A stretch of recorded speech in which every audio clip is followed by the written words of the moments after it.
para kay Jesus. Sige po, bago tayo maupo, mag-declare muna tayo, kamay sa dibdib. The rest of my life will be the best of my life. Isa po ho, the rest of my life will be the best of my life. Pakisabi sa 7 tao, you are blessed. Pakisabi sa 7 tao, you are blessed. Sige lang po. Magandang umaga po sa bawat isa po sa atin.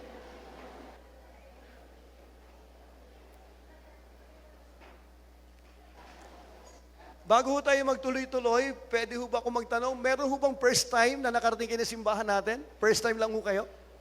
Pwede ho bang tumayo kayo? Sige lang po, dyan lang po kayo. Magandang umaga po. Magandang umaga po sa inyo, sa mga bago. Kami po yung nagagalakan dito po kayo. Maraming salamat po. Sige po, makaupo na po kayo. Yan po, magandang umaga po. Bago tayo dumako sa ating pong salita ng Panginoon, nagpapasalamat ako sa Panginoon kahapon. No, yung tinatawag po na kasalang simbahan. Grabe. Pwede bang palakpakan natin si Lord? Actually po, yun po ay panahon ng redemption ng mga taong kinasal po natin. At syempre, palakpakan natin grupo ng young married. Sila po yung neto. Palakpakan ho natin mga kapatid ho natin. No? Salamat sa buhay niyo ha. Salamat po. Ang laking pagpapala ng inyo pong ginawang endeavor. Grabe. Ibang level ho kayo. No? Pagpalain ho kayo ng Panginoon. So ngayon po mga minamahal ko, ito po yung nilalagay ng Lord sa puso ko, itong huling panahon po na ito.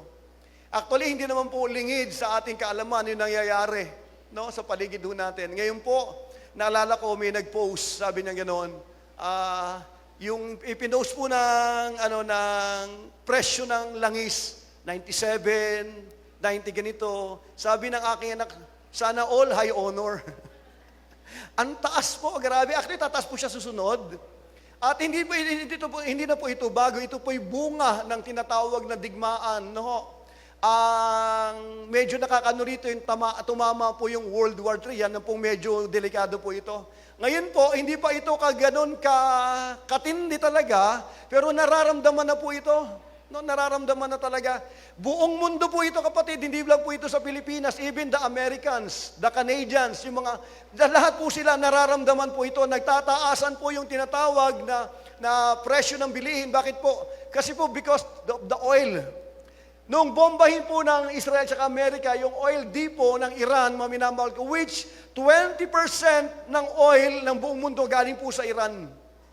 Kaya malaking epekto po ito, maminamahal ko, pag tiningnan mo po. At hindi lang, ito po ang ano po neto, pwedeng mangyari yung kagutuman, tataas ang bilihin. Minsan nga nakakalungkot po, kasi maraming mga tao mapagsamantala, no? Hindi pa naman dapat itaas yung yung tawag dito, yung presyo, itinataas na. No? Nakakalungkot, mga ganid.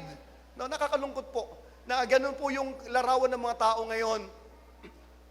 Ngayon po patuloy po yung digmaan at noong nakaraan po, bago kami umuwi ng meeting noong nakaraan from Pamusuan, yung isa pong ating pastora sa Japan, maminamahal ko, nag-chat po kay Pastor BJ, at ang sabi niya ganoon, we need to pray for eto pong bayan po ng Japan, kasi umaaliligid ang China at saka ang Russia. No? At ang North Korea gusto hong makisawsaw, no? Iba ho nang yan sa mundo. Actually, minamahal ko, tingin niyo sa akin, etong huling panahon na ito, pag tinignan mo, may dala-dala po itong takot, alalahanin, no? Anxiety, minamahal ko. Bakit po? Kasi maapektuhan lahat ng trabaho, maapektuhan lahat ng bilihin, no? Lahat po ito. No? At minamahal ko, ito pong mensahe na ito ay para palalahanan tayo, encourage tayo, palakasin ang loob natin, habang tayo po'y nasa mundo, no po. Sineshake po ang buong mundo sa huling panahon ho na ito. Kaya mga kapatid, mga Kristiyano, gising. At ang lahat po ng ito ay binanggit po yung sa Matthew 24. Darating ang digmaan, makarinig ng digmaan, pero hindi pa yon ang katapusan. Pumapasok pa lamang po ito sa tinatawag na birth pain. Ibig sabihin, meron pang mas grabe na paparating. Hindi po ito haka-haka, ito po ay nakasulat na sa salita ng Panginoon. Ang kailangan lang minamahal ko, bilang mga mananampalataya, dapat tama ang tugon. Dahil pag hindi ka naging maingat ngayon, papasukin ka ng stress, papasukin ka ng depression, na anxiety, mga minamahal ko. Bakit po? Because of what we heard from the news. Kung ano nakikita natin sa Facebook, mga minamahal ko, ito po ay realidad na nangyayari sa atin. Pero nakakatawa, mga minamahal ko, sinasabi sa atin ng Panginoon, ito po ay gawa ho ng Diyos. Hindi po si Satanas ang nagsishake ng mundo. Ang nagsishake po ng Diyos, yung Diyos ho natin. Amen? Isishake po ang mundo na ito, mga minamahal ko, tulad po ng sinabi niya sa kanyang mga salita. Anak, ilabas mo na ngayon na natin. Sabi po ng Hebrews chapter 12, verses 27 to 29, ito po yung nilalagay ng Lord sa heart ko, na sabihin po sa inyo, kasi gusto tayo encourage ng Lord. Bakit po? Kasi next week po, tataas na naman ang krudo. Kagabi lang, for the first time, nakita ko konti lang sasakyan sa kalsada. Bakit? Siguro nagtitipid. Nagpagasolina kami ng 1,000, parang hindi ho namin naramdaman yung 1,000. Grabe. Baka susunod 1,000 mo, 10 litro na lang yan o 5 litro na lang. Pwede hong mangyari. Kasi the more na tumatagal po itong digmaan na ito, iba-iba po ang daladala nito. Amen? So tingnan ho natin ang sinasabi ng salita ng Panginoon. Sabi po ng Hebrews chapter 12, verse 26, simulan ko. Sabi ng verse 26, at the time his voice shook the earth, but now he has promised once more, I will shake not only the earth, but also the heavens. Hindi lang mundo ang aking liligligin, even yung tinatawag na kalangitan. And sabi, verse 27, this praise yet once more indicates the removal of things that are shaken. Tatanggalin ng Diyos yung lahat ng bagay na nasishake.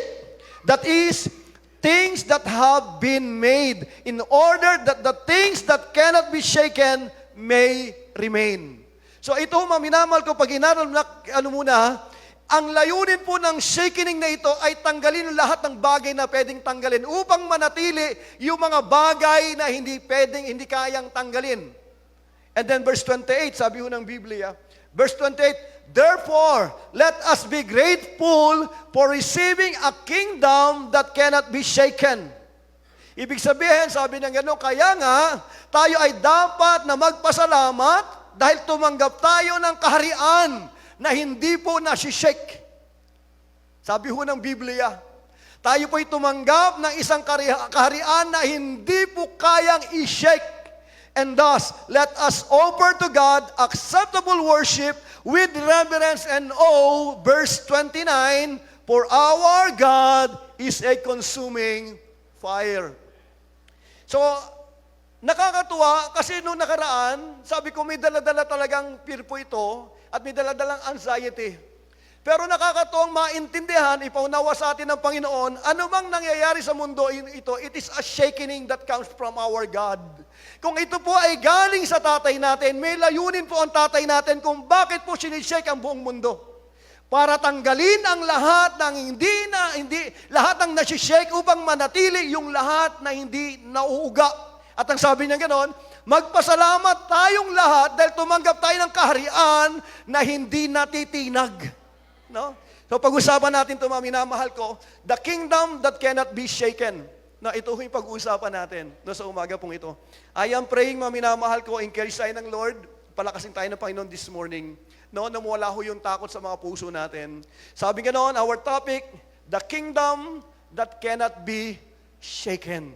Sabi po ng Matthew chapter 4, verse 17, mga minamahal ko, nung si Kristo po ay nasa lupa, unang-una, 30 years old po siya na magministeryo. Ang preaching po ni Jesus ay ito.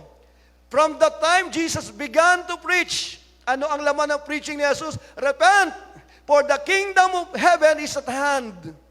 Magbago na kayo ng isip sapagkat ang kaharian ng Diyos ay sumasa atin. So ibig sabihin, tingin sa akin, si Kristo po dumating ng lupa, hindi po niya daladala ang religion. Ang religion, ito po ay gawa ng tao. Si Kristo na magkatawang tao, nung dumating po ng lupa, ang daladala niya po ay kaharian. Pakisabi nga po, kaharian. Sabi ng ganon, from the time Jesus began to preach, saying, repent for the kingdom of heaven is at hand. Yan po ang mensahe na dala-dala ng ating pong Panginoong Hesukristo. Kaya nga po, alam niyo po ngayon pag inaral mo, kahit mayayamang bansa, nasishake. Maraming mga tao gusto pumunta ng Amerika. No, gusto maging citizens of America. Why? Kasi pag nasa Amerika, para kang secure. Yung iba gusto pumunta ng Japan. No? Bakit po? Gusto maging Japanese citizen dahil pag mayaman ng gobyerno nila. Yung iba gusto pumunta ng Canada kasi mayaman ang gobyerno nila. No? Parang wala nang gustong manatili sa Pilipinas. Siguro kung magkakaroon tayo ng chance mag-abroad, lahat tayo nag-abroad. Bakit po? Pag ang bayan ay mayaman, mararamdaman ng citizen yan. Pag ang bayan ay mahirap, mararamdaman din yan ng citizen. Kung ano nangyayari po sa gobyerno, ito po ay nararamdaman ng mga tao. Kaya nga po yung corruption natin, damang-dama ng mga Pilipino yan kasi yan po yung nangyayari sa government ho natin. Tingin sa akin, kung ano nangyayari sa government, ito po ay mararamdaman ng mga tao na taga doon sa lugar po na iyon. No? Alam niyo po, nakakatawa. Bakit alam niyo sa Amerika, pag nakarating ka huron, kasi ang tinatawag po yung land of flowing with milk and honey. Kasi ang dami hong opportunity, trabaho po, hindi ho nawawalan ng trabaho doon. Gusto mong trabaho, 3 trabaho, isang araw, pwede mong gawin. Sa atin po, ang hirap maghanap ng trabaho. Kaya po ang mga tao, hanggat maaari kung magkakaroon opportunity, mga minamahal ko, wala namang masama doon. No? Kaya po yung iba gusto pumunta roon, kasi pakiramdam nila, pag pumunta ka roon, mahango na buhay mo. In which pag inaral mo naman talaga, almost true yung sinasabi. Iba gusto pumunta ng Canada. Na bakit Canada? Kasi very stable. Saan ka nakakita mga minamahal ko, kahit marami kang anak, ang anak mo may pera sa gobyerno. 8 anak mo, mas panalo ka. Dito, 8 anak mo, magpapakamatay ka. Sa sobrang hirap. Sa kanila hindi, kada anak may pera po yun, may budget po yun. Paglabas po niyan, may pera pong tinatanggap yan, paaralin po ng gobyerno yan. May program ho sila ron na study now, pay later plan, makakatapos ka, wala hong problema sa kanila. Kaya po, ang sarap pumunta sa lugar ho na yon. Bakit po? That's security. That's comfort, mga minamahal ko. No? Ang Brunei, mga minamahal ko, Brunei, wala pong tax doon. Bakit? Mayaman ng gobyerno, hindi nila kailangang hinga ng tax yung tinatawag na nila, na citizen po nila. Kaya sa kanila walang binabayaran tax kasi mayaman po yung kanilang tinatawag na gobyerno. May kausap po ako. Kaya ang sarap sana kung mayaman ang gobyerno natin. Amen. No? Imagine mo magkano ang tax natin na kinakarga sa atin. Ang laki. Kaya sa akin, ang gobyerno natin wala ng pera. Ang gobyerno natin, maminamahal ko, nangungutang na lang po tayo. Kaya po tayo, baon po tayo sa utang. Alam po ba, yung anak ko hindi pa sinisilang, may utang na huyan. Yung po yung problema ng bansang mahirap, at hindi lang ho tayo mahirap, may tinatawag kong third world country. Hindi lang ho tayo. No? Ito po yung nangyayari, ito po yung gobyerno, ito po yung kingdom na nangyayari, mga minamahal ko. Ito po yung nangyayari sa buong mundo. No? At nakakalungkot lang yung nangyayari sa gobyerno ho natin, kaya we need to pray for our country. Kawawa ang Pilipinas, kawawa mga Pilipino. No? Kaya po mahalaga yung prayer natin para sa ating presidente, sa ating mga nanunungkulan, nabigyan sila ng Lord ng wisdom sa pagdidesisyon, no? Sa mga tinatawag na kanila pong tinatawag na mga ginagawa sa gobyerno ho natin. So tingnan ho natin, no? So si Kristo nung bumaba po sa lupa, ang dala-dala niya po bansa. Ang dala-dala niya po country, ang dala-dala niya po ay kingdom. Hindi po siya nagdala ng relihiyon. Kaya po tayo, wala tayo sa relihiyon, tayo po ay nasa relasyon. Ang problema, mga minamahal ko, bawat bansa ay may tinatawag na marelihiyon na umaalipin po sa kanya. Nagising tayo, mga minamahal ko, na nabubuhay po sa relihiyon. Kaya nung tayo po ay makakilala sa Panginoon, nahihirapan po tayong lumabas sa kaisipan ng mga religious na tao. No? In which, mga minamahal ko, tayo po ay nasa relasyon sa Diyos sa pamamagitan po ng ating pong Panginoong Hesukristo. Pag-usapan natin to, the kingdom that cannot be shaken. So, sabi po ng topic natin, lahat po ng tumanggap kay Kristo bilang Lord and Savior ng life po niya, siya po ay nagiging bahagi ng citizen ng kingdom. No? Pakinggan mo lang, next slide. We are citizens of God's kingdom. The moment you receive Jesus Christ, ikaw po ay pumapasok sa isang kaharian. Sabi po ng John 3:3, mga minamahal ko, sabi po ng next slide, nung pumunta po si Nicodemus, mga minamahal ko, para kay Kristo, at siya po ay nagtanong. Sumagot po si Jesus, ito sabi ni Jesus sa isang relihiyosong tao. Sabi, Jesus replied, "Very truly I tell you," sinasabi ko sa iyong katotohanan, "no one can see the kingdom of God unless they are born again." Sabi niya ganon. Sumagot si Jesus, sinasabi ko sa iyong katotohanan, maliban na ang tao'y maipanganak na muli, hindi niya makikita ang kaharian ng Diyos. So ibig sabihin, minamahal ko, dito binabanggit po ni Kristo, there is a kingdom na hindi ho nakikita ng tao. At para makita mo, you need to be born again. Ang born again, minamahal ko, it is not a religion. It is an experience, minamahal ko. Pag tinanggap mo si Kristo bilang Lord and Savior ng buhay mo, isisilang pong muli yung espiritu mo. At sabi ko ng Biblia, ulitin ko po ito, maliban po na tayo po ay maipanganak na muli, ma-born again po tayo, hindi natin makikita ang kaharian ng Panginoon. Tapos sinabi niya sa verse 5, minamahal ko, kasunod na slide. Verse 5. May isa pa ho yan.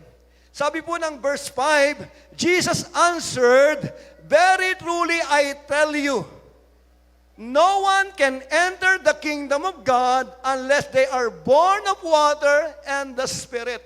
So ang pinag-usapan dito yung kingdom ho ng Diyos. Kanina, pag hindi ka na born again, hindi mo makikita ang kaharian ng Diyos. Dito naman po, maliban na ipanganak ka sa tubig at sa Espiritu, sa banal na Espiritu, sa salita ng Diyos, hindi ka makakapasok sa kaharian ng Diyos. So ibig sabihin, lahat ng tao kailangang ma-born again for them na pumasok sa kingdom ng Lord.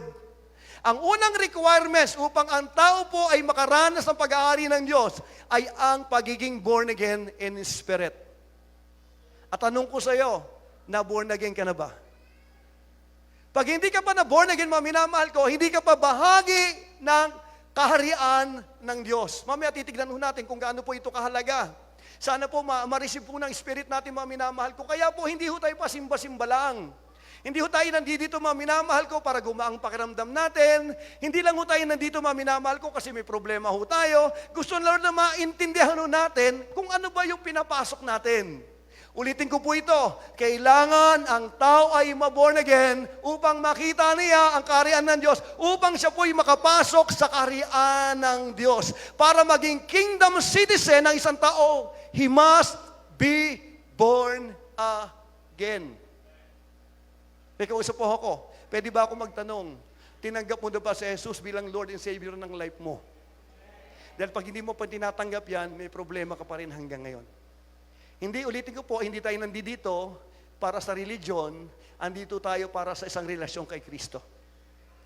Lahat tayo makasalanan, hindi natin kailigtas sa mga sarili natin, namatay si Kristo sa krus ng Kalbaryo para bayaran ang kasalanan natin. Bayad na kasalanan ng tao. Ang kailangan lang natin, kilalanin natin na si Kristo ay namatay para sa mga kasalanan ko. Pag tinanggap ko po itong katotohanan nito, tinanggap ko si Kristo bilang Lord and Savior ng life ko, magkakaroon po ako ng born-again spirit. Pag ako'y nakaranas ng born-again spirit, I belong to the kingdom of God. May kausap po ako, mahalaga po itong tanong na ito. Kaya po ang tanong ko sa iyo, naranasan mo ba yung born-again experience? Tinanggap mo ba si Kristo bilang Lord and Savior ng life mo? Kung yan po'y totoo sa puso mo, you are a born-again spirit. Nasa loob ka ho ng kaharian ng Diyos. Ito ang nakikita ko, hindi talaga naintindihan nating marami. No, kung yung posisyon natin ngayon bilang mga mananampalataya. Next slide. Next slide. Sabi ng Biblia, yet to all who did receive Him, to those who believe in His name, He gave them the right to become a children of God. Sa lahat ng tumanggap at nanalig kay Kristo, binigyan ito ng karapatang maging anak ng Diyos. Hindi po lahat ng tao sa mundo anak ho ng Diyos. Ang anak ho ng Diyos, yung mga tumanggap, nanalig kay Kristo, sila po yung binigyan ng karapatang maging anak ng Diyos. Ibig sabihin, hindi lahat ng tao sa loob ng church anak ho ng Diyos. Kaya masiguro ho natin to kasi mahalaga po ito. Kailangan nating tanggapin si Kristo, kilalanin natin si Kristo bilang ating tagapagligtas, bilang ating Panginoon, bilang Diyos ng buhay natin, upang magkaroon tayo ng karapatang maging anak ng Diyos. Sa lahat po ng born again, sa lahat po ng mga anak ng Diyos ngayon, pwede bang palakpakan natin si Jesus? Come on, palakpakan natin si Jesus.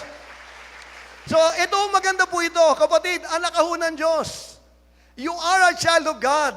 That's who you are. That's your identity, mga minamahal ko. Isa po ito sa pinakamagandang ibinigay ng Diyos sa iyo. Karapatang maging anak ng Diyos. Hindi kailangan na maging magaling ka, hindi kailangan maging matalino ka, hindi kailangan makapagtapos ka, hindi natin kailangan maging mayaman tayo. Ang kondisyon, sabi niya, kung tatanggapin si Kristo, bibigyan tayo ng karapatang maging anak ng Diyos. So what is the church? Ang church po ay kalipunan ng mga anak ng Diyos. Tignan mo yung katabi mo. Anak ho ng Diyos yan. Yung kabila, tingnan mo. Anak ho ng Diyos yan. Hindi lang halata. Yung nasa likod mo, tingnan mo. Anak ho ng Diyos yan. Ulitin ko po ito. Lahat ng tumanggap at nanalig kay Kristo ay pinagkalooban niya ng karapatang maging anak ng Diyos. Amen. So ano pong ibig sabihin? Ngayon po, anak ng Diyos. Ako, anak ko ng Diyos, malinaw ho sa akin yan.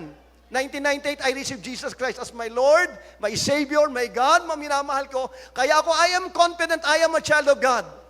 And I believe ganun ka rin. Pakisabi nga sa katabi mo, tinanggap mo na ba si Jesus? Mahalaga po kasi ito, tinanggap mo na ba si Jesus? No. Hindi po pabaitan pagpunta ng langit. Hindi porke mabait ka, anak ka ho ng Diyos. Hindi porke nagbibigay ka, anak ka ho ng Diyos. Hindi po. Para maging anak ka, kailangan mo si Kristo sa buhay mo. So ngayon, anak ko ng Diyos, ay ano ngayon? Kung anak ko ka ng Diyos, the next slide, next slide. Sabi po ng Biblia, sabi po ng Philippians 3:20, sabi nga noon, ikaw, ako, anak tayo ng Diyos, but our citizenship is in heaven. Ulitin ko po ito, but our citizenship is in heaven. Ibig sabihin, minamahal ko, the moment you receive Jesus Christ, ikaw po ay citizen ng heaven. Hindi ka po citizen ng Amerika, hindi ka po citizen ng Canada, hindi ka po citizen ng Japan, hindi ka citizen ng Brunei, you are citizen of God's kingdom. Kaya mahalaga, minamahal ko, na maintindihan natin po ito. And sabi na, and we eagerly await a Savior from there, the Lord Jesus Christ. So ibig sabihin, tingin kayo sa akin, ang bawat mananampalataya ni Kristo, sila po ay anak ng Diyos at sila po ay tagalangit na nasa lupa. Ulitin ko po ito. Ikaw po ay tagalangit na nasa lupa. Your citizenship, our citizenship is in heaven. Pag namatay ka, huwag na muna. Meron kang langit. Bakit? Kasi tagalangit ka. Alam niyo po, pag ito nagsing sa buong, hindi ka matatakot sa kamatayan. Bakit po? Ang kamatayan ay isang pintuan papasok sa tinatawag na kaharian ng Diyos. Actually, pag inaral mo, pinakamagandang mangyari sa atin is to die. Bakit hindi ka papasok ng langit unless you die? Unless na mag-rapture, mga minamahal ko. Kaya po pag ito ay malinaw sa iyo, ang unang nawawala sa iyo yung takot sa kamatayan. May kausap po ako. So, ibig sabihin, gusto ng Lord na establish sa isip natin, we are citizen of His kingdom. Ano? Kung ako ay tagalangit ngayon, tagalangit po ako. Ikaw tagalangit ka. Nasa loob po tayo ng kaharian ng Diyos. Parang ganito.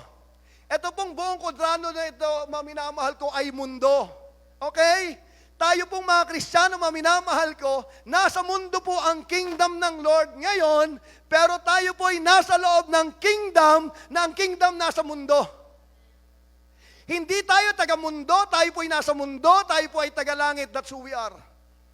Dapat maintindihan mo, ito pag ito naintindihan mo, mawawala yung anxiety mo. Mawala po yung takot mo sa nangyayari sa buong mundo. Pag ito'y naintindihan mo, ikaw po ay nasa loob ng kaharian ng Diyos. You're inside the kingdom of God right now. Nung tanggapin si Kristo, sabi po ng Biblia, naging anak ka ng Diyos, and you are the citizen of His kingdom. Tingin sa akin, anong laman ng preaching ni Jesus? Repent, for the kingdom of God is here. Ang solusyon ng Panginoon sa mundong nito is the kingdom of God. Ulitin ko po ito. Sa panahon po na nasi-shake ang bawat bansa, ang bawat kingdom, nasi-shake ang buong mundo, merong isa lamang pong kingdom na hindi masi-shake. Ano po yon? Yung kaharian na kung saan naroong ka nakapaloob. Pag ito naintindihan mo by faith, minamahal ko, you will not be shaken. Why? Because you belong to the kingdom that cannot be shaken. Ano ang ganda-ganda ho nito? Habang ako po yung nag-aaral regarding, sabi ko, Lord, nakakatuwa. Kasi ang mga anak ng Diyos, pag naintindihan, hindi dapat matakot sa nangyayari. Actually, dapat po tayong matuwa. Kaya lang, ang nakakalungkot lang, ang daming namamatay. No, ang daming namamatay, yun po yung nakakalungkot. Bakit po? Papalapit ang kaligtasan ho natin. Kapraso na lang, kapatid. Kaya hindi ho ito panahon ng pag-ayaw, hindi ito panahon ng pagsuko, hindi ito panahon ng panlalamig, ito po yung panahon ng pagbabalik loob sa Diyos ho natin. It's time to go back to our God. Huwag tayong lumagay sa posisyon, minamahal ko, na alanganin. Napaka-alanganin ng panahon ngayon. Pag nagkamali tayo ng lugar natin, minamahal ko, baka biglang nag-rapture, maiwan po tayo. Kaya po, ako naniniwala, mapupuno ang simbahan. Bakit po? Ito po na po ang tinatawag the greatest harvest. Bakit po? Because sineset ng Lord ang buong mundo. Ngayon po lahat ng tao makikinig na. Bakit po? Kasi merong illustration. Binobomba ng Israel ang Iran. Binobomba ng Israel ang Hezbollah. Binobomba ng Amerika ang Iran. Ang tawag po dyan ay illustration para sabihin sa mga tao na ang salita ng Diyos ay hindi pwedeng hindi mangyari. Amen. Kaya pag naintindihan natin, minamahal ko, kung ano ang paparating, hindi tayo matatakot dahil alam natin. Ang ganda-ganda ho ng Biblia, andito po yan, minamahal ko, hindi natin kailangan manghula.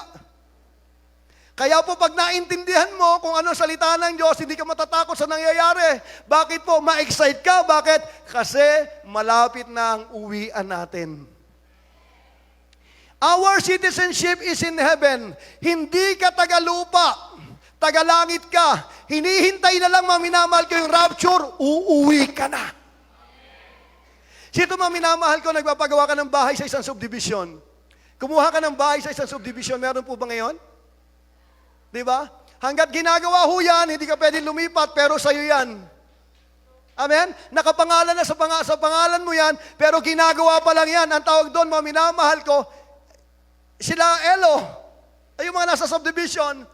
Nung kumuha ka dyan, hindi ka agad nakalipat, pero iyon na yan, ginagawa pa yan. Ang sabi ni Jesus, sa bahay ng aking ama ay maraming mansyon. Kung hindi gano'n, naalis ba ako para sabihin ko sa inyo, ipaghahanda ko kayo ng inyong mga mansyon. Pag natapos ng mga mansyon nyo, babalik ako at isasama ko kayo sa aking kaharian. Kaya kapatid sa akin, ang ganda-ganda na naghihintay sa mga anak ng Diyos. Hello! Kaya hindi yung sinasabi, huwag mong yakapin ang mundo dahil hindi ka taga-mundo. Andito tayo sa mundo pero hindi tayo taga-mundo. Kaya yung ating ugali, ang ating isip, ang ating galaw, kaiba po sa mga taga-mundo dahil hindi tayo taga-mundo. Tayo po ay taga-langit na nasa mundo. Kaya po yung ugali ni Kristo, yung po ang nare-reflect dapat sa buhay natin dahil yung hari, minamahal ko, kung sino yung hari, dapat yung po yung tinatawag na citizen. Kaya po tayo dito, minamahal ko, representative tayo na pa. Mamaya, medyo na shortcut na po ako, na-excite po ako sa ganda ho ng mensahe ng Panginoon sa ating pong magkakapatid. So number one, i-establish po, minamahal ko, yung mga anak ng Diyos, no? We are kingdom citizen. No? Kaya mamaya pag-uwi yung pasalamat ka, Lord, salamat ha, I'm a kingdom citizen. Nasa lupa ako pero ako'y bahagi ng kingdom ng Lord. Ito po ay invincible kingdom, minamahal ko. Right now, spiritually, nasa loob ka, minamahal ko. Ito nakakatawa. If you are kingdom citizen, minamahal ko, kingdom provide for his citizen. Ito maganda to, dapat maintindihan. No? Nasa Pilipinas ka, pero ikaw po ay nasa loob ng kingdom ng Lord. Kung ikaw po ay bahagi ng kingdom ni Lord, God will provide for your needs. Ngayon po, pag hinalo mo, minamahal ko, yung hirap na nararanasan ng Pilipinas, no? Tumataas ng taas. Pero ito sinasabi sa iyo ng Panginoon, oo, nasa Pilipinas ka, pero bahagi ka ng aking kaharian. Kung ikaw ay kingdom citizen, dapat mong maintindihan, your God will provide for you. May kausap po ako. Siya po yung provider natin, mga minamahal ko. Maganda ho, mga minamahal ko, na maintindihan po ito. Kaya po mahalaga na iintindihan mo kung ano yung kaharian. Paano po itong gumagalaw, mga minamahal ko? Dito po, mga minamahal ko, sabi ng Panginoon, ang kingdom mag-provide for His. Tingnan niyo po ito. Ngayon po, ang nagpo-provide sa mga Amerikanong nasa labas ng bansa ay ang kanilang tinatawag na bansa. Ang nagpo-provide, mga minamahal ko, sa atin, dapat ang ating pong gobyerno. Ang gobyerno ang nagpo-provide sa kanyang mga nasasakupan. Ganun po ang flow, mga minamahal ko. Ang concern lagi ng gobyerno, yung kanyang citizen. Ang problema, pag mahirap ang gobyerno, hindi niya kayang i-provide yung pangangailangan ng kanyang citizen. Ngayon po, ang Amerika, mga minamahal ko, dahil mayaman po sila, kaya nang i-provide ang pangangailangan ng mga citizen nila.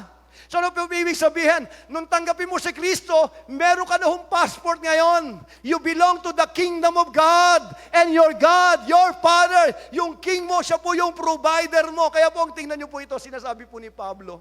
Sabi po ng Philippians 4:19, sabi ganoon, and my God shall supply all my needs according to His riches and glory in Christ Jesus. Kung bahagi ka ng kingdom ng Lord, and my God shall supply all my needs according to His riches. Tingnan sa akin, kakatagpuin ng Lord yung pangailangan mo, hindi sa yaman ng mundo, bagos sa yaman ng kalangitan mo. Because you're part of the kingdom, so therefore, kung anumang meron ng kingdom, gustong ibigay ng hariyan sa'yo. Dahil pananagutan ka ng hari mo. Kaya ang ganda ho na nakalagay dito, Jesus Christ, the King of Kings, the Lord of Lords. You are part of the kingdom, hindi ka dapat matakot. Meron kang provider, mga minamahal ko. Hello? Kaya lang ang kingdom ng Lord, kaya po tingin sa akin, about kingdom may law. Lahat po ng bansa merong law. Mahalaga na alam mo yung law mo para alam mo yung rights mo. Ang problema natin, mga minamahal ko, nasa loob tayo ng kingdom na hindi natin naintindihan, nasa loob tayo ng kingdom na hindi natin naunawaan, para malaman ho natin what is in the kingdom is in this book. Pag ito po binabasa mo, it's all about the kingdom, the king, the kingdom, and the kingdom citizen. Ito po magsasabi ko anong klaseng kingdom ang pinasok mo. Makikita mo rito kung anong rights mo, kung anong sinabi ng hari mo. Dahil po ang kingdom ay pinatatakbo ng tinatawag ng law ng hari. Kaya po tingin sa akin, isa po sa pinakamahalaga na dapat meron tayo na intindihan natin ito. And sadly, sa huling panahon po na ito, ang tama Kristiyano, binabaliwala po ang salita ho ng Diyos. Tingin sa akin, ikaw ang gagawa ng kahirapan mo. Ulitin ko po ito. Ikaw ang gagawa ng kahirapan mo. Dapat maintindihan mo kung sino ka kay Kristo. Dapat maunawaan mo kung sino ang Diyos mo. At para maunawaan mo yun, andito po ito.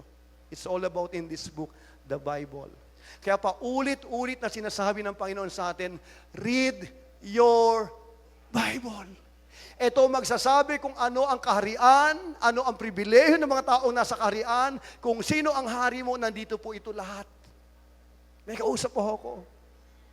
Pakisabi sa katabi mo, let us go back to the Bible.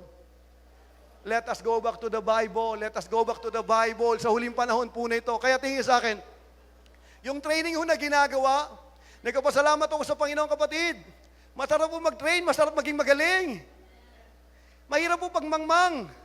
Pag napahiya ka, hindi mo alam kung anong gagawin mo. Iba yung train ng mga tao. Bakit po? Yung confidence mo mataas. Amen? Kahit sa kandalin, alam mo sinasabi, bakit you are trained? Mahirap po pang Kristiyano, hindi marunong. Baka pag tinanong ka ng kaligtasan, ikaw mismo hindi mo alam yung kaligtasan mo. Kaya po tayo nagtitraining, mga minamahal ko, para yung mga anak na tingin sa akin. Ako, magulang ako. Ikaw, magulang ka. Some of us. Gusto natin, mga anak natin, maging magaling. Kaya natin pinag-aaral. Kaya natin in-encourage. Bakit? Gusto natin maging magaling. Yung Diyos din natin. Anak ka ng Diyos, gusto ng Diyos maging magaling ka. Bakit? Reflection ka ng tatay mo. Kaya tayo pinapapasok ng Lord ng training para palabasin yung lahat ng potential na meron ho tayo. Ikaw at ako, meron kang galing, meron kang potential na nasa loob mo. Lalabas lamang po yan pag pumasok ka ng training.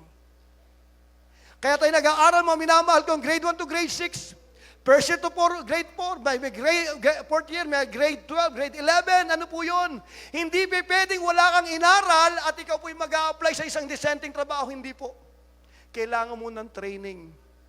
Kaya po mahalaga ang training, mga minamahal ko. Dapat po patuloy tayong natututo. Patuloy tayong, alam niyo po, hanggat buhay ka, mag-aaral ka. Wala pong tigil, mga minamahal ko, pag-aaral. Ito po, mga minamahal ko, itong Bible na ito. Ako po ay, ilang taon akong Kristiyano? 28. Hanggang ngayon po, nagbabasa pa rin ako nito. Hindi dahil pastor ako, kasi anak ako ng Diyos. This book, hindi po ito pang pastor lang. Ito po'y para sa lahat ng mga anak ng Diyos. Ang nakakatuwa ngayon sa may training, kung kayo po'y pumasok ng training, meron po tayong Bible reading doon namin. Nakita niyo yung Bible reading po sa baba ng, ng mga nyo? Yun po yun. Samantalain ho natin. Huwag ko kayo magtatampo pag nagbabasa kayo ng Bible. Huwag ko kayo magagalit pag pinupush kayo magbasa ng Biblia. Anak ka ng Diyos, dapat nagbabasa ka ng Biblia. Non-negotiable po yan. Kung anak ka ng Diyos, dapat nagbabasa ka ng Bible. Kung anak ka ng Diyos, dapat ang goal mo sa buhay mo, makilala mo yung Diyos mo. Pag ano ka na mag-isip, anak ka ng Diyos, hindi na po maging issue yung pagbabasa ng Biblia. Pero pag ang utak mo religyoso, mga minamahal ko, kahit hindi ka magbasa ng Biblia, okay lang sa yun. Kapatid, pakiusap, anak tayo ng Diyos. Pinakamahalaga sa atin is the word of the Lord. Ito nakakatuwa, mga minamahal ko, sabi ng Panginoon, and my God, my King, shall supply. Isusupply, mga minamahal ko, ibibigay, pararatingin, dadalihin. Ang lahat ng pangangailangan mo, sa pamagitan ng kayamanan ng kalangitan, sabi ng Panginoon, ayon sa iyong pangangailangan. Alam mo, nakakatuwa po ang Diyos. Ang kingdom mo, gumagalaw po ito sa pananampalataya. It's all about faith. Kaya sabi po ng 2 Corinthians chapter 5 verse 7, walk by faith and not by sight. Dahil ang kingdom po ng Diyos ay hindi pwedeng makita ng pisikal na mga mata, kailangan mong manampalataya. Pag kaya mong manampalataya, kaya mo hugutin yung mga bagay na sa espiritual, palabas sa tinatawag na pisikal. Kaya napakahalaga ng faith, mga minamahal ko. Napakahalaga ng faith. Ang Diyos po, yung kingdom natin, gumagalaw po ito supernatural. Yung mga panahon na walang-wala, yan pong gustong-gusto ng Panginoon. Kaya po tingin sa akin, kapatid, pag nagbasa ka ho ng Biblia, makikita mo how your kingdom works. Paano gumagalaw yung aking kaharian? Pag ito naintindihan mo, lalakad tayo pare-parehas sa tinatawag na supernatural. Inutusan ng Lord si Elijah, pumunta ka doon sa Kiryat Ribin. Sinara ko ang langit. Nang ilang taon, walang ulan, punta ka sa Kiryat Rabin. Ang sabi ng Lord, kaya pumunta ka ron para maranasan nila yung sumpa na pagsasara ng kalangitan. At ang sabi ng Lord sa kanya, Elijah, inutusan ko yung mga uwak para bigyan ka ng pagkain sa araw at gabi. Bibigyan kanila ng tawag dito ng karne, bibigyan kanila ng tinatawag na tinapay. That's how our kingdom works. Paano nag-manifest? By faith. Naniwala si Elijah kahit hindi kaya abutin ng reason, hindi kaya abutin ng logic. Dahil pag inisip mo, paano magde-deliver yung uwak? Saan kukuha ng tinapay? Meron bang uwak ng mga panidero? Meron bang uwak na magkakatay ng karne? Para dalhin ko kay Elijah? Hindi po pwedeng kuminak ang reason tsaka logic. All we need to do, Lord, kahit hindi ko naintindihan dahil sinabi mo, susunod ako. Ano nangyari? Pagdating na ng Kiryat Rabin, may tubig po doon. No, hindi ko alam, maga o hapon, dumarating po yung uwak, may daladalang, hindi ko alam kung ilang uwak to, may daladalang tinapay, may daladalang karne. No, tanungin mo na lang uwak, saan nyo naman nanakaw to? Kanino naman to na, sino naman, that's how our kingdom work. Kaya po kapatid din sa akin, yung kingdom natin work by faith. Ang pananampalataya ay nanggagaling sa pakikinig ng salita ho ng Diyos. Alam niyo po ba, kaya tayo nagkukulang because of lack of faith? Totoo lang po. Kaya nagkukulang ang maraming Kristiyano dahil sa kawalan ng tinatawag na pananampalataya. Kaya mahalaga po itong Biblia po na ito. Dapat po ito binabasa. No? Dapat po nagkakaroon talaga ng time, mga anak ng Diyos. Kapatid, pag nagpe-pray ka, nagsasalita ka sa Diyos.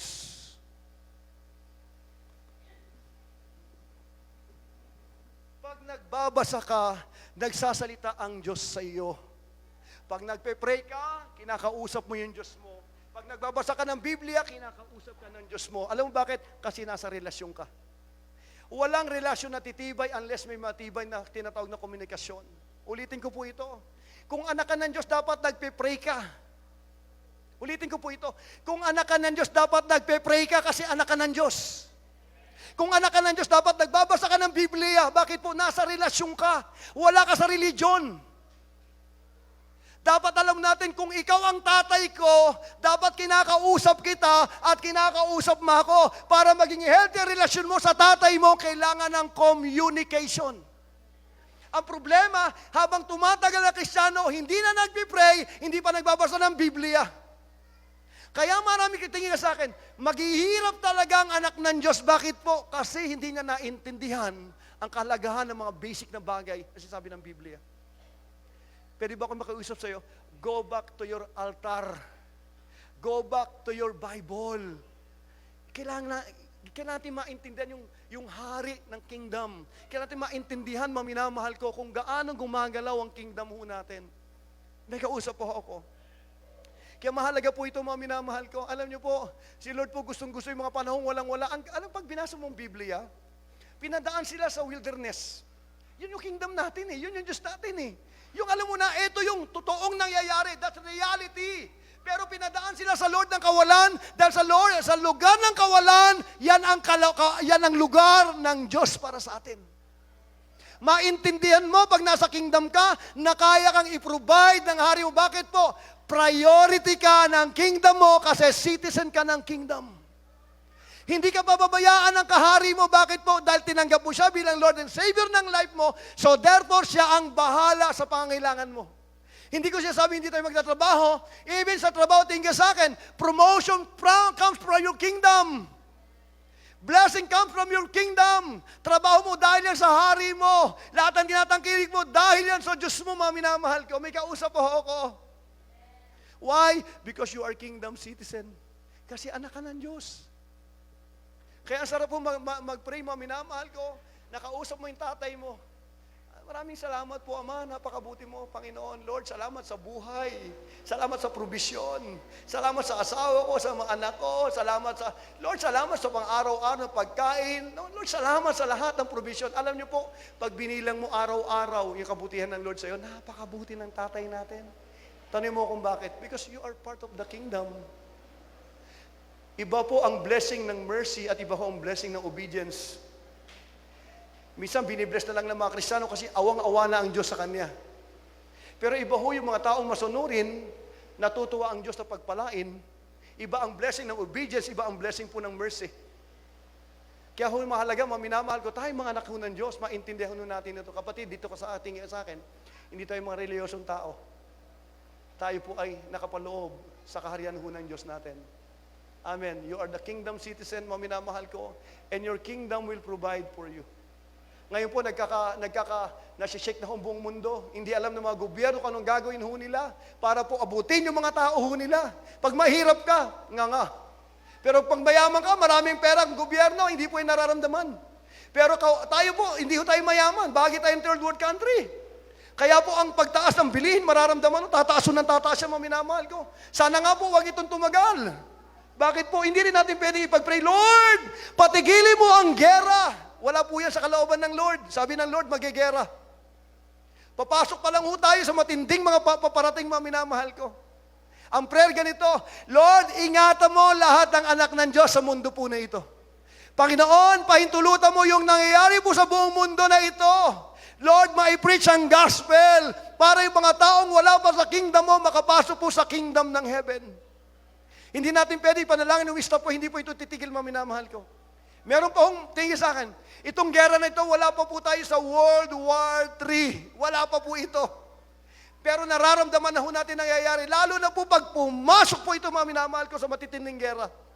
Kaya po kapatid nga sa akin, isang malaking kahangalan na ubusin mo lang ang buhay mo sa mundo. Kung malalaman mo lang na meron kang kaharian na naghihintay sa langit para sa'yo. Kingdom provides for His citizen. Huwag kang matakot. Maintindihan mo lang to. Maintindihan mo lang rights mo. Kaya po kapatid, alam niyo po, what is prayer? Prayer, mga minamahal ko, is this. Kung siya po ay hari, yung Diyos mo, you are part of His kingdom, dapat ang daladala mo lang yung law, yung sinasabi ng hari mo. Mahal na hari, meron po akong pangailangan, but sinabi mo, and my God, my King, shall supply all my needs, according to your riches and glory in Christ Jesus. Lord, salita mo po ito. You are not a man that you should lie. You are not a human being that you should change your mind. Pag sinabi mo, ginagawa mo. Pag pinangako mo, tinutupad mo. Amen, Lord. That's prayer. Lord, sabi mo, lahat ng pangako mo kay Jesus ay yes. Ito po ay pangako mo kay Jesus. Ibig sabihin, yes, amen. Akin na po ito in Jesus' name. Magugulat ka po. Dahil sinabi po ng hari iyon, mangyayari po sa buhay mo yun. Kaya po mahalaga, mga minamahal ko, na maintindihan natin magkakapatid. No? Kung tayo po inasaan, tayo po nasa loob ng kaharian ng Diyos. At hindi tayo, dapat lang natin maintindihan. Ano ba yung mga privileges? Ano po ba yung sinasabi ng hari para sa'yo? Ano ba yung naghihintay para sa'yo? Maliban po na wala na may Biblia, hindi po natin malalaman. Ito pa pangatlo, mga minamahal ko. Kingdom protects His citizen. Ulitin ko po ito. Kingdom protects His citizen. Ang kingdom po ang nagpo-provide sa kanyang manasasakupan at ang kingdom din ang nagbibigay ng proteksyon sa kanyang manasakupan. Ito po ay trabaho ng gobyerno. Ito po ay trabaho ng tinatawag ng bansa, mga minamahal ko, para ingatan niya yung kanyang mga tinatawag po na nasasakupan. At ang nakakatawa, mga minamahal ko, tayo pong mga mananampalataya ay bahagi po ng kingdom ng Lord. So ang proteksyon ho natin nang gagaling sa Diyos ho natin. Alam mo, nakakatuwa. Kaya po ang mga gobyerno, bumibili po yun ng pandigmang, kagamitang pandigma. Anong purpose po niyan? To protect his citizen, to protect his country, mga minamahal ko. Kaya po tingin sa akin, sa mundo na ginagalaw natin, napaka-stable na ho ng mundo para hindi mo na alam kung may protection pang nangyayari. No? Ang maganda, pag naintindihan mo, you are in the kingdom of God, yung Diyos mo, yung hari mo, He will protect you. Iingatan ka ng Panginoon. Alam niyo, nakakatuwa, ang Biblia po napakayaman, napakaganda, ang sarap basahin. Kasi naintindihan mo kung paano gumagalaw yung Diyos mo. Tignan niyo po ito. Sabi yung gano'n ng Psalms 91, verse 9 to 12, about protection mo, minamahal ko, nakasunod. Sabi po nung psalmist, ng sumulat ng psalmist, if you say, the Lord is my refuge, pag sinabi mo na si Yahweh ang iyong kanlungan, and you make the most high your dwelling, no? Ginawa mo siyang, tawag dito, shelter o tahanan, sabi ho ng Biblia, no harm will overtake you. No disaster will come near your tent. Nakasunod. For He will command His angels concerning you, to guard you in all your ways. Tingnan sa akin, sa kaharian ho ng Panginoon, meron po mga sundalo. Tayo po ay hindi sundalo sa kaharian. Tayo po ay mga citizen. Ang sundalo ng kaharian, itong mga anghel po na ito, na ang trabaho po ay maglingkod sa mga anak ng Diyos. That's their works. Ako naniniwala, bawat Kristiyano may angel. Ang church may kanya-kanyang angel, mga minamahal ko, na nagbabantay sa atin, na hindi nakikita ng ating mga mata kung paano tayo iniingatan. Sila po ay isinend ng Diyos para ingatan ang mga anak ng Diyos. Minsan po kaya tayo nadadali, mga minamahal ko, pag lumalayo tayo sa fellowship sa Lord, pag may kasalanan tayong ginagawa, nabubuksan ang pintuan ng demonyo para ikaw po ay saktan. Pero naniniwala ko, mga minamahal ko, sinasabi ng Biblia, He will command His angels concerning you to guard you in all your ways. Babantayan kanya sa lahat ng pupuntahan mo. They will lift you up in their hands so that you will not strike your foot against a stone. Actually, mga minamahal ko, maraming mga tao na pinapakitaan ng mga anghel. Visible, nakikita ng mata ho nila. Naalala ko yung kwento ni Pastor Mendoza, mga minamahal ko, nung encounter niya po sa anghel, nang siya po yung naglalakad sa Area F, gabi, galing po siya sa pangangaral, nakita niya po ang isang anghel na kasama niya. Kapatid, you are protected. Dapat mo lang maintindihan. Kasi ang isang bagay na hindi mo naintindihan, wala yang pakinabang sa'yo. Pero pag ito'y naintindihan mo, na bilang citizen ng kingdom, God will provide for you and He will protect you. I-send ng Lord yung mga anghel niya, mga minamahal ko, para hindi ka masaktan. May isa pa hong pangyayari sa Biblia. Next slide.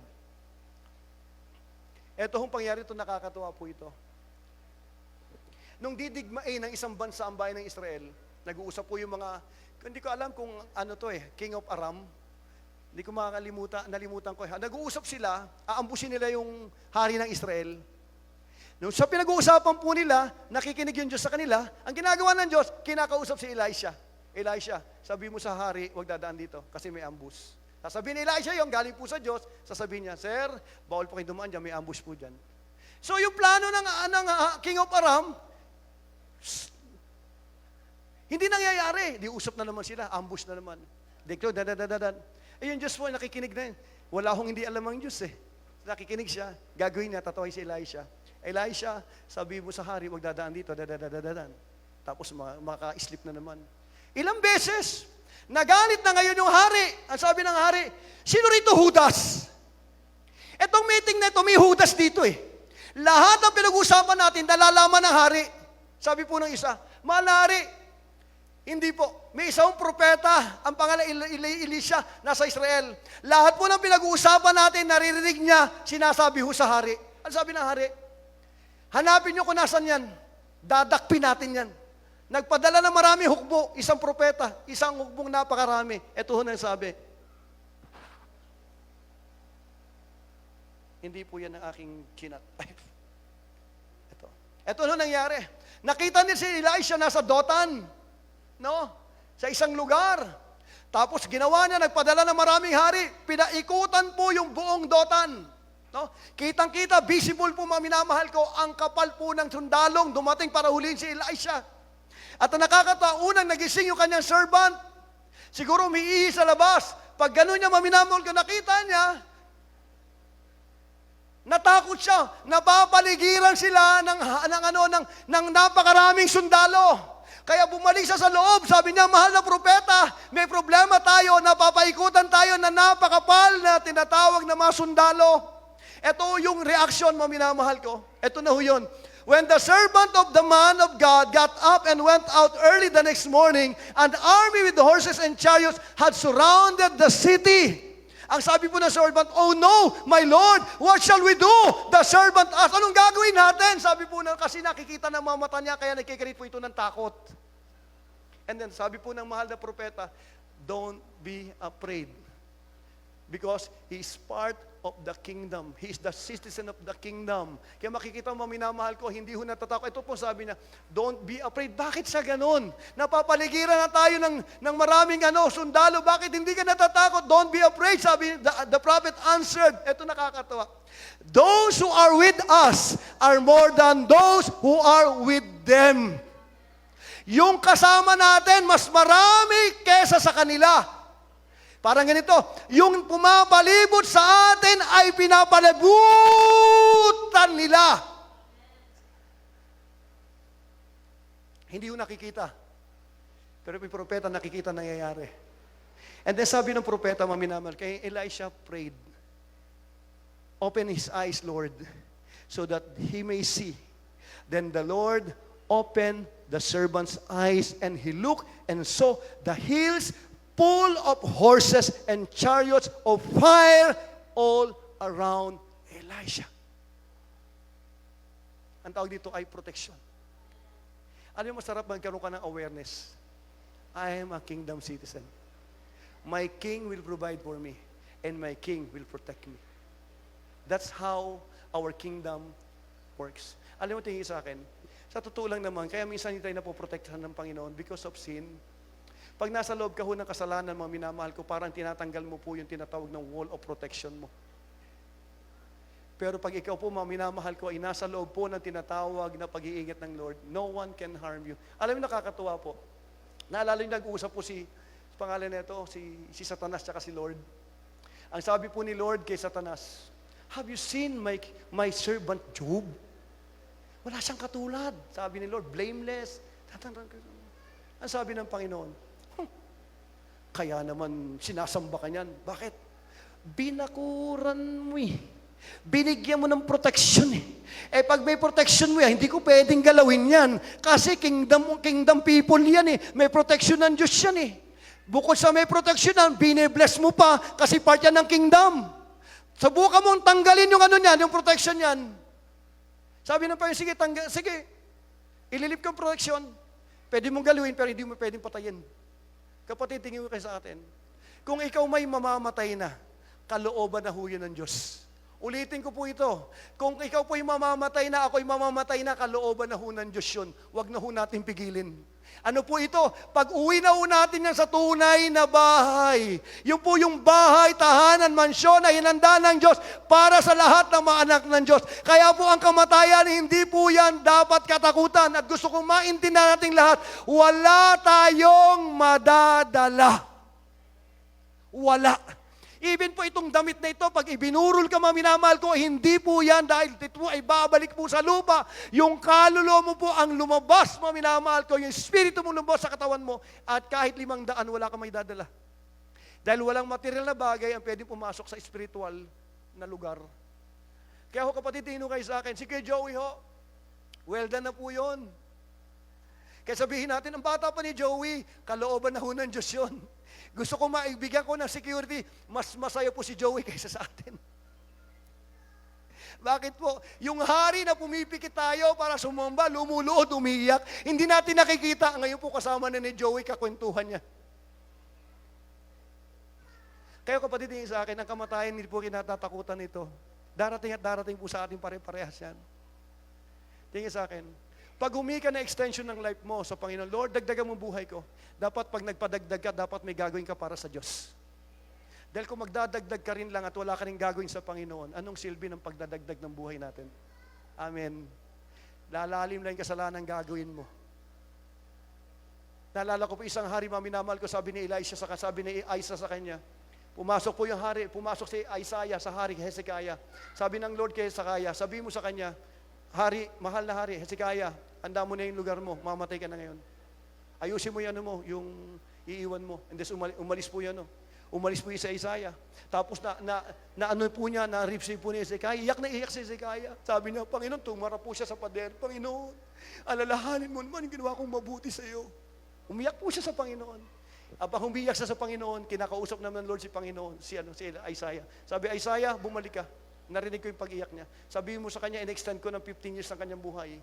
Bumalik po siya, Isaiah, mga minamahal ko. Ito sasabi sa inyo ng Panginoon.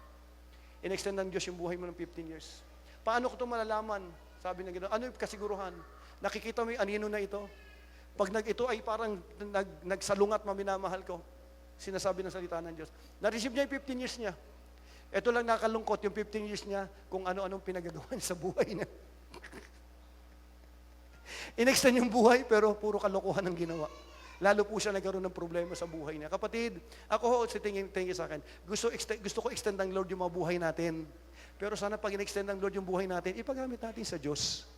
Amen? Pag hingin ka na extension sa Diyos, ipagamit mo yung buhay mo sa Panginoon. Extension po yan, bibigyan ka ng Lord. Pero kung hihingin mo lang para mabuhay ka lang rito para sa sarili mo, maniwala ho kayo, baka hindi dinggin ng Panginoon extension mo. Bigyan mo siya ng reason para pahabain ang buhay mo. If you want to serve the Lord, pwede ho tayo humingi ng mga ganong panalangin. May kausap po ako. Ang ganda-ganda po, ano sinasabi ng Lord? Unang-una, you're the kingdom citizen. Pangalawa, your kingdom will provide for you. Pangatlo, your kingdom will protect you. Because you are part of His kingdom, mga minamahal ko. Pangatlo, mga minamahal ko, pang-apat po pala, sabi nga doon na ating pinag-usapan, so therefore, kingdom is priority. Kaya sa akin, kingdom is a priority. Ang priority ho natin, ang ating pong kaharian, sabi po ng Biblia. Sa mga Kristiyano, mga minamahal ko, ang priority natin ay ang kaharian ng Diyos. Kung ikaw po ay part ng kingdom ng Lord, your priority is your kingdom. No, our priority is our kingdom. So tingnan ho natin mga minamahal ko. Sabi po ng Mateo 6:33, yung paborito nating verses mga minamahal ko. Seek ye first His kingdom and His righteousness, and all these things shall be added unto thee. Unahin nating pagharian tayo ng kaharian ng Diyos at ng Kanyang katuwiran. Ang lahat ng bagay ay pawang idadagdag lamang. Tingnan niyo po ito. But seek first. Ibig sabihin, pag first, it connotes priority. Pangunahin sa mga anak ng Diyos. But seek first His kingdom and His righteousness and all these things. Lahat po ng pangailangan, sabi ho ng Lord, shall be added unto thee. Pag inaano mo Biblia, gustong-gusto ng Lord pagpalain tayo. Ang blessing po ay idinadagdag lang ng Diyos sa mga taong naghahanap ng Kanyang kaharian. Yung mga taong inaayos ang Kanyang sarili sa kingdom ho ng Panginoon, sabi ng Panginoon, all these things shall be added unto thee. Ibig sabihin, tingin ko kayo sa akin, hindi ho madamot ang Diyos. Ang kailangan ho maging tama lang yung priority natin. Sabi ng Panginoon, in all these things shall be added unto thee. Ulitin ko po ito. Mahalaga po ito. Kapatid, mahalaga po ito. Ngayon po ito, hindi na ito mahalaga sa mga anak ng Diyos. Ang nakakalungkot, mga minamahal ko, ang Kristyanismo ngayon, masyado na silang relihiyoso. Kahit sa kapumunta, ang maraming Kristiyano hindi na ho nagbabasa nito. Hindi pwedeng ihiwalay ito sa buhay ng isang anak ng Diyos. Never. Hindi pwedeng i-separate ang Word of God sa buhay natin pare-parehas. Dito po walang pastor-pastor, dito po walang teacher-teacher. Lahat ng anak ng Diyos, mahalaga ang salita ng Diyos. Amen. Amen. Mahalaga ang salita ng Diyos. Kaya kung meron tayong babalikan ho natin yung mga Bible ho natin. Ang goal natin, mga minamahal ko, to seek first His kingdom and righteousness. At lahat ng ating pangailangan ay pawang idadagdag ng Diyos sa atin. Basahin ko lamang po ito. Ito po ay salita ng hari. Pakinggan niyo po ito sa Tagalog. Bago niya binanggit itong seek first His kingdom, pakinggan niyo lang po ito.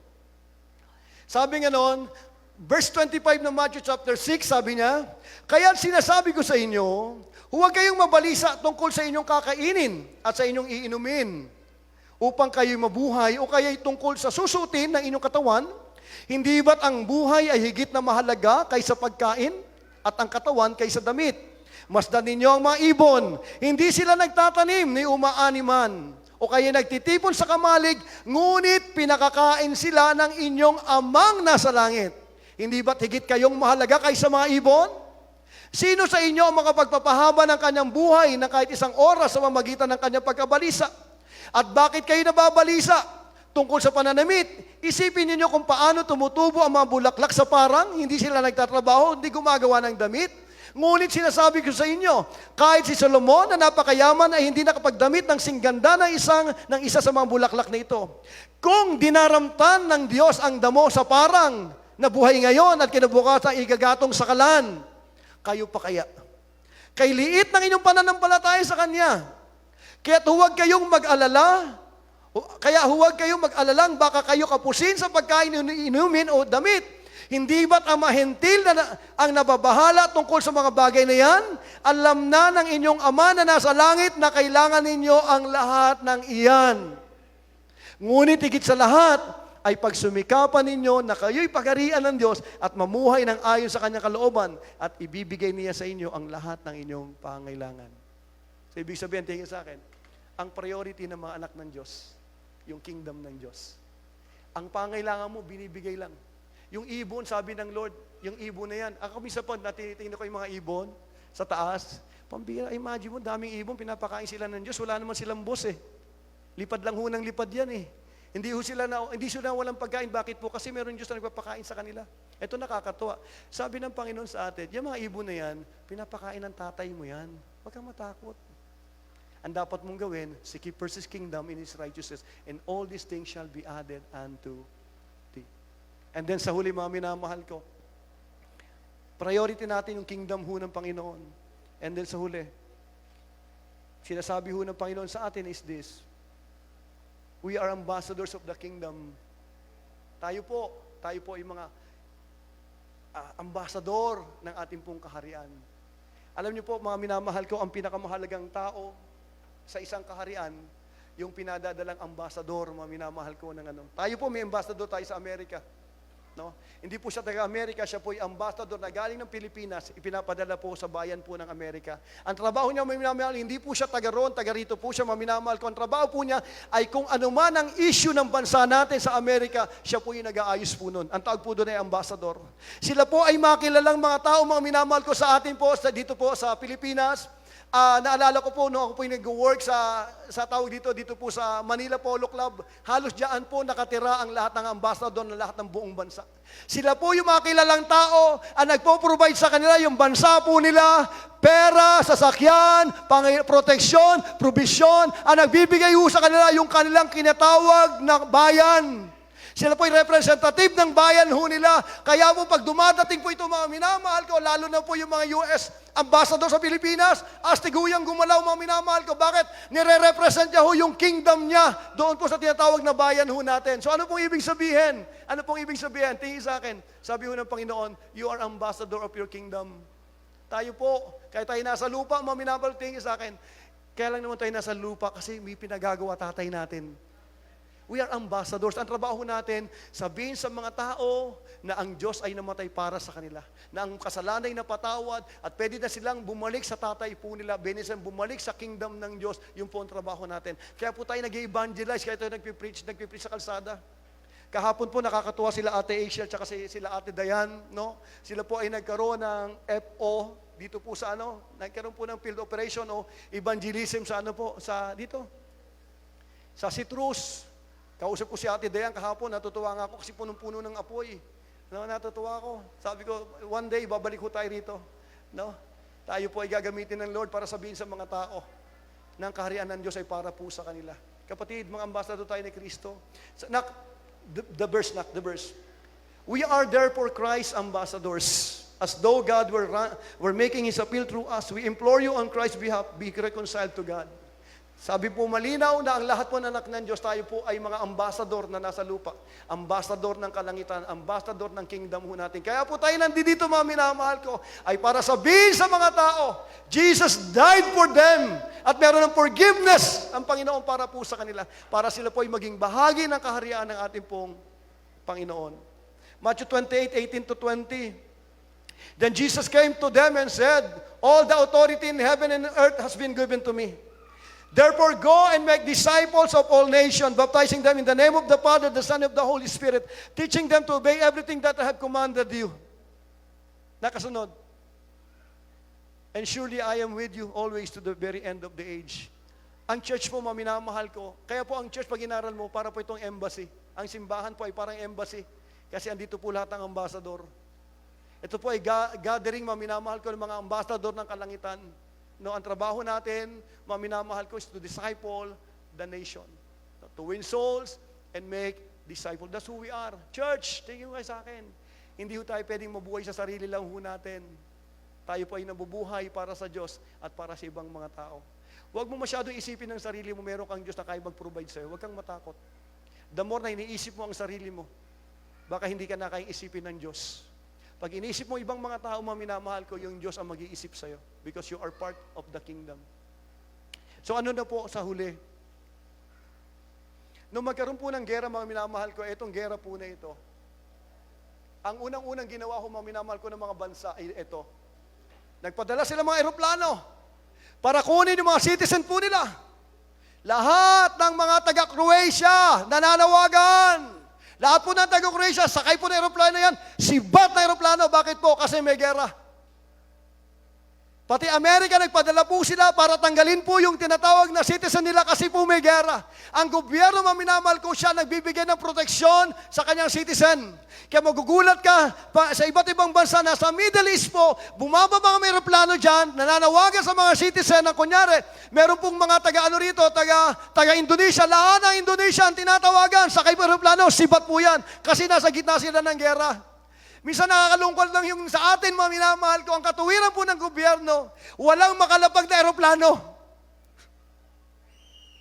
Ako nalulungkot ako. Dapat ang priority ng gobyerno natin, yung bayan, yung mga tao natin. Pero wala ho talaga. Lahat ng gobyerno nagliparan na rin mga aeroplano nila, kinuha yung mga citizen nila, umalis sila. Bakit? baka madamay sa gulo, baka madamay sa digmaan. Dahil trabaho po yan ng tinatawag na bayan. Trabaho ng isang bansa. Iniingatan ko ang aking mga nasasakupang, kaya tatanggalin ko yan para hindi masama sa tinatawag na digmaan. Just tumigil sa akin. Itong simbahan na ito, mami, ito pong tinatawag na nangyari po sa mundo. Pumapasok po ito papunta ng tribulation. Papasok po ang mundo, papasok ng tribulation. Kaya kung naniniwala ako, isang araw, mananawagan ng hari, sasabihin sa atin, lahat ng mga anak ng Diyos ay maganda na kasi aalis na kayo ng mundo. Palakpakin natin Diyos. Malapit na po itong mangyari. Bago pumasok po sa matinding kahirapan ang mundo, totanggalin po ng Lord ang lahat ng tinatawag na kingdom citizen. Ang tawag dito ay rapture. Minamahal ko, the next prophetic event na hinihintay ng mundo is the rapture. Pwede ba ako makiusap sa'yo? Kung ikaw po hindi pa maayos sa hari, makipag-ayos ka na sa hari. Ulitin ko po ito. Kung tayo po ay nanglalamig sa relasyon natin sa hari natin si Kristo, makipag-ayos na po tayo. Huwag mong hayaan, kapatid, nadatnan ka ng tinatawag na huling tunog na ito, maminamahal ko, na hindi tayo maayos sa harapan ng hari natin. It's time to be reconciled with our King. It's time to go back to the presence of our King. Nananawagan ng Lord. Kapatid, tingin sa akin. Nung panahon po ni Noah preached, darating ang baha, darating ang judgment. Ang mga tao, pasok dito, pasok dito. Tinatawanan po, binabaliwala, preaching, darating ang dilubyo, pasok dito, pasok doon, pasok dito, pasok doon. I-preach, minamahal ko, may dilubyong paparating, may sumpang paparating, may judgment darating, pasok dito, labas dito, binabaliwala. Alam niyo, nakakalungkot, ang simbahan ngayon, binabaliwala ang sinasabi ng Diyos, malapit na akong dumating. Nung dumating po ang baha, minamahal ko, umulan, minamahal ko, ang ginawa ho ng Diyos, yung pintuan, hindi po si Noah ang nagsara. Sinaraho ng Diyos ang pintuan para kahit si Noah, hindi niya ito kayang buksan. Minamahal ko, isang malaking paalala po ito para sa atin. Let us go back to the King. Kung ang puso natin ay malayo na ho sa Diyos, nananawagan ng Diyos sa ating pare-parehas. Let us go back doon sa first love natin sa ating pong hari. Hindi po galit ang Diyos sa atin, pero nananawagan po ang Diyos sa atin to go back to His presence. Bakit po? Anytime minamahal ko, pwede na hong tumunog ang tinatawag na huling trompeta para sunduin, para po itong eroplano, minamahal ko, paglanding po sa mundo. Lahat ng anak ng Diyos, sakay. Pag alis po ng simbahan po sa ano na to, papasok po ang mundo na ito, papasok po sa tinatawag na dakilang kapighatian na hindi pa nararanasan ng mundo. Ito po yung tinatawag na puot ng Diyos. Ito nakakatuwa na gusto kong lagay ng pahin sa isip natin, na yung salvation natin, kapraso na lang. Tatayo tayo, mga minamahal ko. Tatayo tayo. Kapraso na lang. Pwede bang palakpakan natin si Jesus? Come on, pinakamalakas sa balakpak kay Jesus. Hallelujah! Malakas sa balakpak sa hari. Yada karabo sekanda yarabakande. Woo! Jesus, we honor you. Hallelujah, we thank you.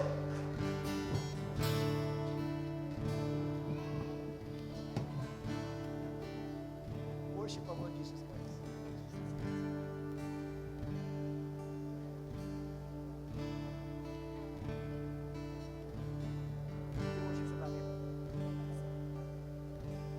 Sige po, pwede mo sambahin natin ang Panginoong Jesus. Come on, mabuti. Sino naniniwala mabuti si Jesus? Palakpakan natin sa Panginoon. Sige, come on, malakas na balakpakan mo kay Jesus. Hallelujah, Lord. Salamat po. Sinasamba namin kayo, Panginoon. Salamat sa time. Salamat sa salita mo, Lord. Salamat, we are part of the kingdom. Hindi kami dapat matakot. You will provide for us. You will protect us. Lord, salamat for reminding us, kingdom is our priority. Lord, kaya kami nasa mundo because of the vision of winning souls and like disciples. Kami po ay mga ambassador ng kalangitan dito po sa lupa. para sabihin sa mga tao, may Diyos na nagmamahal, may Diyos na nagkakaloob, may Diyos na nag-aali ng buhay para sa kanila at nananawagan para sa huling panahon na ito ng pagbabalik sa Panginoon.